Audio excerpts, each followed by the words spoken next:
Hello dear teachers, CBSE guide lines അനുസരിച്ച് ഓരോ ടീച്ചേഴ്സും 50 അവേഴ്സ് അവരുടെ ഓൺലൈൻ ഓർ ഓഫ്ലൈൻ ട്രെയിനിങ് പൂർത്തീകരിക്കേണ്ടതുണ്ട്. ഇന്നത്തെ വീഡിയോയിലൂടെ പങ്കുവെക്കുന്നത് എങ്ങനെയാണ് CBSE ട്രെയിനിങ് പോർട്ടലിൽ നിങ്ങൾക്ക് ലോഗിൻ ചെയ്യാൻ സാധിക്കുക എന്നുള്ളതാണ്. അതിനായിക്കൊണ്ട് ആദ്യം നിങ്ങൾ ഗൂഗിൾ ക്രോം ഓപ്പൺ ചെയ്യുകയും അതിൽ CBSE ട്രെയിനിങ് പോർട്ടൽ എന്ന് ടൈപ്പ് ചെയ്യുക. തുടർന്ന് വരുന്ന ഇൻ്റർഫേസിൽ ഒന്നുകിൽ നമുക്ക് ഇൻഡിവിജ്വൽ പാർട്ടിസിപ്പൻറ്റ് ലോഗിൻ എന്നുള്ള വഴി നേരിട്ട് ലോഗിൻ പേജിലോട്ട് എത്താവുന്നതാണ്. അപ്പോൾ ഇതിൽ നിങ്ങൾക്ക് ഒയാസിസിൽ രജിസ്റ്റർ ചെയ്യുന്ന സമയത്ത് നിങ്ങൾക്ക് ഓരോരുത്തർക്കും ഓരോ ടീച്ചേഴ്സിനും ഒരു യൂസർ ഐഡിയും പാസ്വേഡും നൽകിയിട്ടുണ്ട്. അത് സ്കൂൾ വഴി നിങ്ങൾക്ക് കളക്ട് ചെയ്യാവുന്നതാണ്. അപ്പോൾ ആ യൂസർ ID, പാസ്വേഡ് എന്നിവ ടൈപ്പ് ചെയ്യുക. അതിനുശേഷം താഴെ തന്നിട്ടുള്ള ക്യാപ്ച സെക്യൂരിറ്റി പിന്ന് നിങ്ങൾ ടൈപ്പ് ചെയ്യുക. എന്നിട്ട് ലോഗിൻ കൊടുക്കുക. അങ്ങനെ ലോഗിൻ കൊടുത്താൽ നമ്മളുടെ ഇൻ്റർഫേസ്, നമ്മളുടെ CBSE ട്രെയിനിങ് പോർട്ടൽ നമ്മളുടെ ഇൻ്റർഫേസ് ഓപ്പൺ ചെയ്ത് വരുന്നതായിരിക്കും.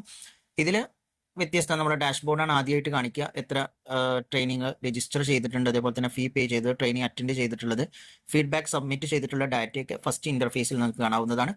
ഏറ്റവും മുകളിൽ കുറച്ച് മെനു ബാറിലായിട്ട് കുറച്ച് ഓപ്ഷൻസ് കാണുന്നുണ്ടായിരിക്കും. ഡാഷ്ബോർഡ്, രജിസ്റ്റർ എന്നുള്ളതൊക്കെ. രജിസ്റ്റർ എന്നുള്ള ഓപ്ഷൻ ക്ലിക്ക് ചെയ്തുകൊണ്ടാണ് നമുക്കൊരു ട്രെയിനിങ് പ്രോഗ്രാമിന് രജിസ്റ്റർ ചെയ്യാനുള്ള സംവിധാനം ഒരുക്കിയിട്ടുള്ളത്. രണ്ടാമതായിട്ട് മേക്ക് പേയ്മെൻറ്റ് എന്നുള്ളത്, നമ്മൾ ഏതെങ്കിലും ട്രെയിനിങ്ങിന് രജിസ്റ്റർ ചെയ്തതിന് ശേഷം പേയ്മെൻറ്റ് ഓപ്ഷൻ പെൻഡിങ് ആണെങ്കിൽ ആ മേക്ക് പേയ്മെൻറ്റ് വഴി നമുക്കത് പൂർത്തീകരിക്കാവുന്നതാണ്. മൂന്നാമതായിട്ട് വരുന്ന മൈ അക്കൗണ്ട് എന്നുള്ള വിൻഡോ യൂസ് ചെയ്തിട്ടാണ് നമ്മൾ പ്രധാനമായിട്ടും receipt for online payment, receipt for free programs, certificate register, downloading ഒക്കെ ഈ മൈ അക്കൗണ്ട് എന്നുള്ള ഓപ്ഷൻ യൂസ് ചെയ്തുകൊണ്ട് നമുക്ക് കാണാവുന്നതാണ്. അതിൽ നമ്മൾ ഏതൊക്കെ ട്രെയിനിങ്ങിന് രജിസ്റ്റർ ചെയ്തിട്ടുണ്ട് എന്നുള്ളത് രജിസ്റ്റേർഡ് പ്രോഗ്രാം ലിസ്റ്റ് വഴിയും നമുക്കറിയാം. ഇപ്പോൾ ഈ രജിസ്റ്റേർഡ് പ്രോഗ്രാം ലിസ്റ്റ് ക്ലിക്ക് ചെയ്യുമ്പോൾ നമ്മൾ രജിസ്റ്റർ ചെയ്തിട്ടുള്ള പ്രോഗ്രാം ടൈറ്റിൽസ്, അതേപോലെ തന്നെ ഏത് COEൻ്റെ അണ്ടറിലാണ് ഹോസ്റ്റ്, അതിൻ്റെ നെയിംസ് ഉണ്ടായിരിക്കും.